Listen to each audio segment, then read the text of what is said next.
परमेश्वर को धन्यवाद देते हैं कि उसने अपने महिमा के लिए इस्तेमाल करने के लिए योग्य बनाया।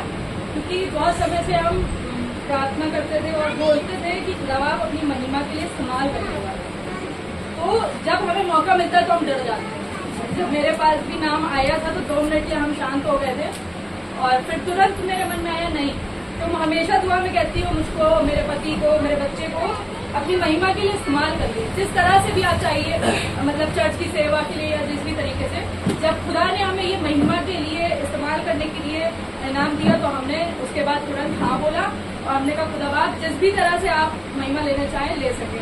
और हम धन्यवाद देते हैं इस जीवित कलीसिया के लिए हम वचन में जाने से पहले, क्योंकि मतलब 29 साल की उम्र में आज तक ये 7 वाणी तो बहुत बार सुनी और थोड़ा बोर होने लगते थे, दुखी हो गए, बहुत टाइम होगा और चलते बाहर थोड़ा फोटो सेशन कर आते हैं, मतलब इस तरह से वाणियों को सुना और ग्रहण नहीं किया। मतलब सुना तो पर आत्मिक तौर से उसको ग्रहण नहीं किया।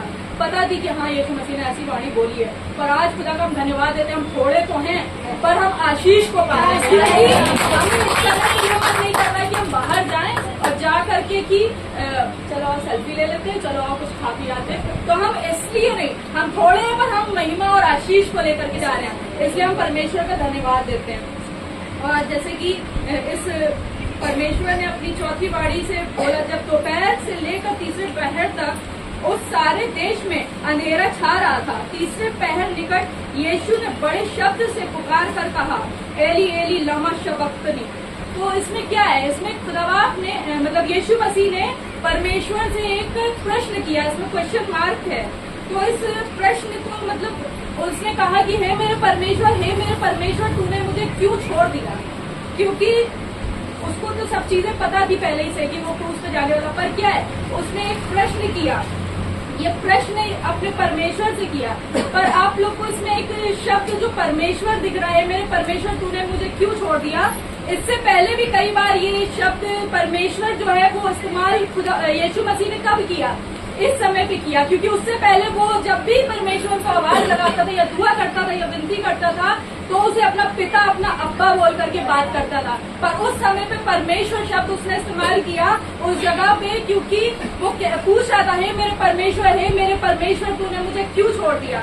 अब इसमें आपको जो दूसरा कुरिन्थियों की 5 से 21 में लिखा है, जो पाप से अज्ञात था उसी को उसने हमारे लिए पाप ठहराया कि हम उसमें से होकर परमेश्वर की धार्मिकता बन जाए। इसमें जैसे कि ये बताया गया, परमेश्वर कभी भी मतलब निर्दोष था, उसने कभी भी दुनिया में पाप नहीं किया, उसने अपने मुंह से एक गलत शब्द तक नहीं निकाला था, पाप तो बहुत दूर की बात थी। और लोगों के लिए भलाई के कार्य करता था, लोगों के पास जाता था, मैसेज को देता था, अच्छी बातें बताता था, उसने कभी पाप नहीं किया था। पर क्या वो पाप से अज्ञात था, उसी को उसने हमारे लिए पाप ठहराया कि हम उसमें से होकर परमेश्वर की धार्मिकता बन जाए। आपको पता है जब सूली पे खुदावंद चढ़ाया गया, परमेश्वर ने उसको हम लोगों के पापों के लिए भेजा था। क्योंकि अगर वो मानव रूप लेकर के ना जन्मा होता, क्योंकि मरियम के पास जब वो जन्मा था, वो जो भविष्यवाणी हुई थी तू एक पुत्र जनेगी तो उसका नाम यीशु रखना, तो जब वो जन्मा था तो वो इसलिए मानव बना करके भेजा गया था, क्योंकि जब वो मानव होगा तभी हमारे पापों, जब सूली में चढ़ाया जाएगा तब हमारे पापों को ले पाएगा। क्योंकि इस वचन में जैसे कि बता रहा है कि वो निर्दोष था, उसने कभी पाप नहीं किया था। हमारे और आपके पाप जो हम आज पापी हैं, हम लोगों ने बहुत से गुनाह किए, बहुत से पाप किए, हमारे पापों को उसने अपने ऊपर ले लिया। जैसे कि यूहन्ना 1 उसके 29 में लिखा है, देखो यह परमेश्वर का मेमना है। यूहन्ना ने बताया, क्या बताया, यीशु मसीह को देख के बताया कि देखो ये परमेश्वर का मेमना है जो जगत का पाप उठा ले जाता है। मतलब ये परमेश्वर को एक मेमना बताया गया। क्यों? क्योंकि वो जो हम लोगों के जगत के पाप है उनको उठा ले जाता है। क्योंकि वो पापी नहीं था, पर वो हमारे पापों के लिए उसने अपनी कुर्बानी दी, हमारे पापों के खातिर वो क्रूस पर क्रूसीफाई किया गया। उसने उस दर्द को सहा, उस भाले को शायद हम नहीं सोच सकते उसने उस दर्द को किस तरह से सहा। कई बार हम पाप में जाते हैं पर उस पाप को फील नहीं कर सकते जो हमारे पाप थे और उसने सहा था सूली पे।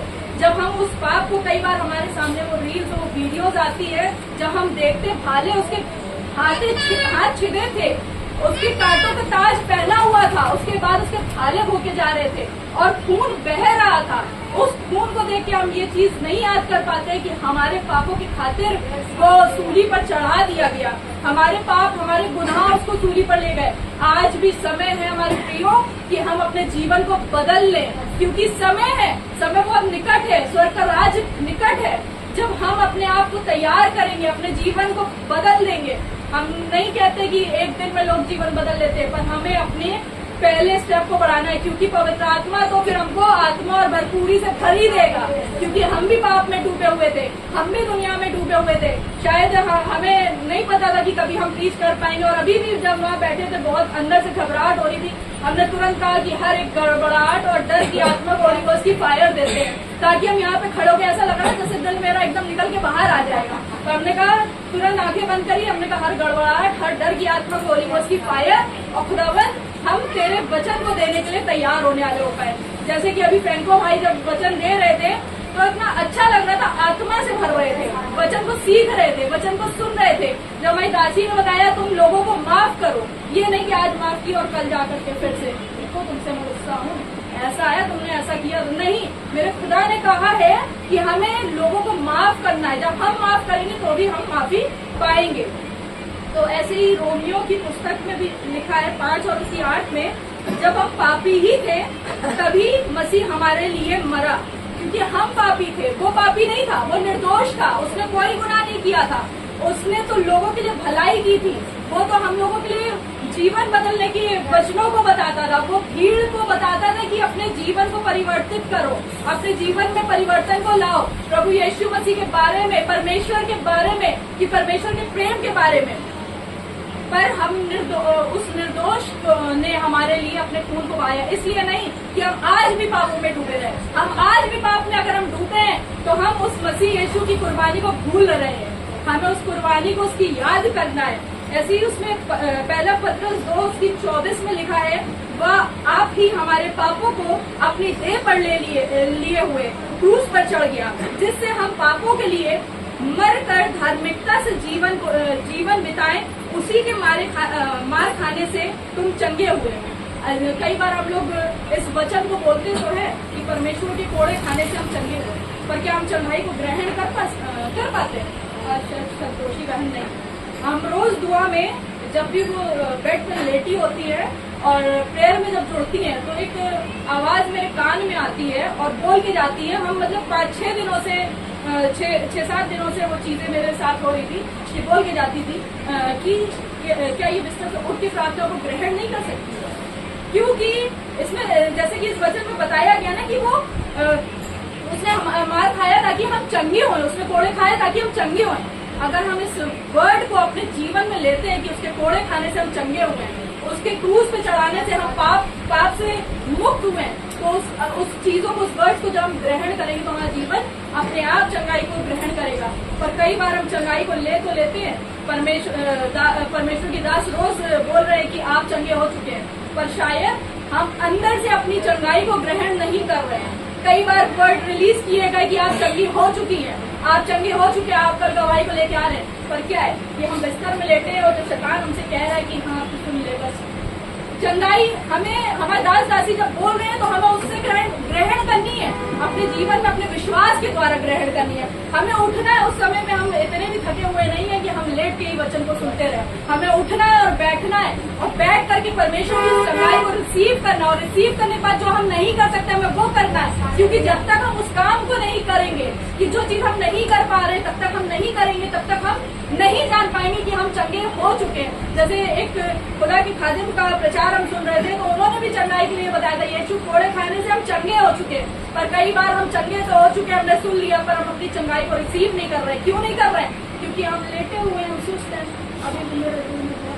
अभी भी मेरे दिल में बहुत दर्द है। नहीं मेरे प्रियो, जब हमने चंगाई को रिसीव किया है, हमने बोला है कि हाँ हम खुदावन तेरे लहू बहाने से, तेरे कोड़े खाने से हम चंगे हुए हैं, उस चंगाई को हमें रिसीव करना है, यीशु मसीह के नाम में रिसीव करना, और उसको ग्रहण करने के बाद हमें वो करके देखना है जो हम नहीं कर पा रहे थे। और वो करके ऐसे नहीं कि हाँ करके देख लेते शायद हो जाए, नहीं, विश्वास के साथ, क्योंकि जब हम विश्वास में आगे बढ़ेंगे तब हमारे अंदर हम रिसीव किए हुए वर्ड्स को अपने जीवन में देखने पाएंगे।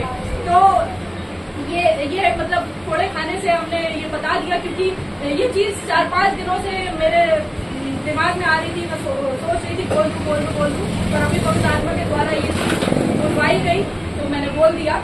तो परमेश्वर ने खुद ही से हमारे मतलब हम लोगों के लिए कोड़े खाए, हम लोगों के लिए चंगाई दी। हमारे पाप, वो पापी नहीं था, वो निर्दोष था। उसने एक चींटी को भी नहीं मारा था, उसने एक मुंह से अपशब्द भी नहीं बोला था।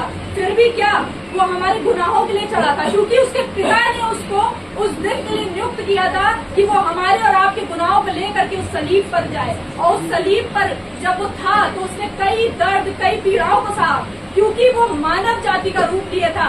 वो यीशु था, वो चाहता तो उस दर्द को ठुकरा सकता था, वो चाहता तो अपने आप को बचा सकता था, पर नहीं। परमेश्वर ने कहा था जब तक तुम अपनी मानव जाति में होकर के, अपने मानव रूप में होकर के उस तकलीफ को नहीं लोगे, तब तक कैसे हो सकता है। उसने उस मानव रूप में होकर के उस ताड़नाओं को सहा, उसके ऊपर थूका गया, उसके ऊपर कितने गंदे गंदे वर्ड्स दिए गए, उसके साथ क्या कुछ नहीं किया गया। उसको कीलों का ताज पहनाया गया, लोग राजाओं का ताज पहना था, उसको वो दर्द भरा ताज जब वो पहन रहा था, उसके लहू तलतल बहता जा रहा था। हम नहीं सोच सकते, उस दर्द को अगर हम महसूस करें ना, तो शायद हमारी रूह तक कांप जाएगी।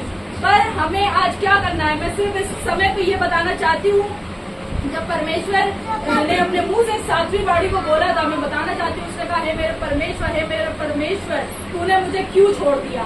तो क्योंकि परमेश्वर से उसने ये शब्द मतलब पूछा कि तूने मुझे क्यों छोड़ दिया, पर परमेश्वर ने छोड़ा था उसे। क्यों छोड़ा था पता है आप लोग को? उसने जब ये क्वेश्चन किया कि तूने मुझे क्यों छोड़ दिया, वो क्वेश्चन मार्क के वहां पे, पर परमेश्वर कह रहा है कि हाँ, मैंने तुम्हें छोड़ दिया ताकि तुम इन पापों के, इन सबके गुनाहों को अपने ऊपर ले सको। इसलिए उसने क्रूस पर अपनी जान दी और हमारे और आपके पापों के लिए वो सूली पे चढ़ गया। तो आज हमें क्या करना है? आज उसके सूली पे जब वो चढ़ा था, उस दर्द को महसूस करना है और उस चीजों को अपने आत्मा में लेकर के आना है। खुदा बाप, उस दर्द को जो तूने सहा था, उस पीड़ा को जो तूने सहा था, वो मैं खुद भी सहन करना चाहती हूँ, ताकि मैं आगे अपने जीवन के द्वारा किसी भी तरह से कोई पाप न कर सकूं, कोई गुनाह न कर सकूं। क्योंकि जब हम दुआओं में बढ़ेंगे, जब हम बाइबल में बढ़ेंगे, जब हम प्रार्थनाओं में बढ़ेंगे, तो हमारे जीवन परिवर्तन को लाएंगे। और हम चाहते हैं इस गुड फ्राइडे, मेरे लिए तो ये बेस्ट गुड फ्राइडे हुआ, क्योंकि आज परमेश्वर ने मुझे ये मौका दिया कि मैं यहाँ पे प्रीच करने पाऊँ और परमेश्वर के वचन को बताने पाऊँ। और शैतान ने मेरे साथ कोशिशें बहुत की। 3 दिन पहले मुझसे जैसे कि हमारी दासी के साथ हुआ था कि उनको दिखाया था कि उनका जबड़ा टूट गया सीढ़ियों से। सेम चीज मेरे साथ हुई, सेम चीज। मैं काम कर रही और मुझे शैतान दिखा रहा है कि तू यहाँ टाइल से फिसल के गिरने जा रही है और देखना तुझे चोट लगेगी। तो मैंने ध्यान नहीं दिया। जब मेरी दासी ने ये चीज प्रीचिंग कर रही थी और उन्होंने बताया कि मेरे साथ ऐसा ऐसा दर्शन हुआ, तो मेरे दिमाग में तुरंत क्लिक किया यही चीज मेरे साथ हो रही। तो हमने कैंसिल करना शुरू किया। हमने कहा कैंसिल। फिर भी शैतान ने अपनी पूरी कोशिश की और मुझे बहुत जोरों से गिराया और मैं गिरी और यहाँ पे छेद हो गया। और छेद इतनी तेज हुआ, शायद दिख रहा हो, और ऐसा लगा कि भलभला के खून बह रहा है। पर परमेश्वर ने हमें बचाया, क्योंकि जब हम पवित्रताई में बढ़ते हैं, जब परमेश्वर के कामों के लिए खड़े होते हैं, जब परमेश्वर ने इस्तेमाल करना शुरू करता है, तो शैतान भी अपने कामों को करता है। शैतान हमें हर तरह से रोकेगा, जहाँ तेरे पास समय नहीं है। हम क्या करते हैं? हम अपने पति से भी लड़ते हैं और समय को निकालते हैं परमेश्वर के लिए। तो हमें क्या है, आज उसने जब हमारे लिए इतनी बड़ी कुर्बानी दी, तो हम अपने जीवन से किन बातों की कुर्बानी दे सकते हैं? आप जितना चाहे उतनी अपने समय की कुर्बानी दीजिए, अपने जीवन से हर तरह से कुर्बानी दीजिए और परमेश्वर की पवित्रताई में आगे बढ़िए। देखेगा आपका जीवन कैसे। और हम धन्यवाद देते खुदा का कि आज की वाणी जो कि हम सुन रहे हैं, पहली, दूसरी, तीसरी, हमारे जीवनों में ग्रहण योग्य हुई। हमने इस स्थान से सुन के इस स्थान से नहीं निकाला। हम छोटी सभा में जरूर थे, हम छोटे लोग थे, पर हम में से शायद हर एक आज कानों से सुन रहा है, ना कि बाहर जा रहा है।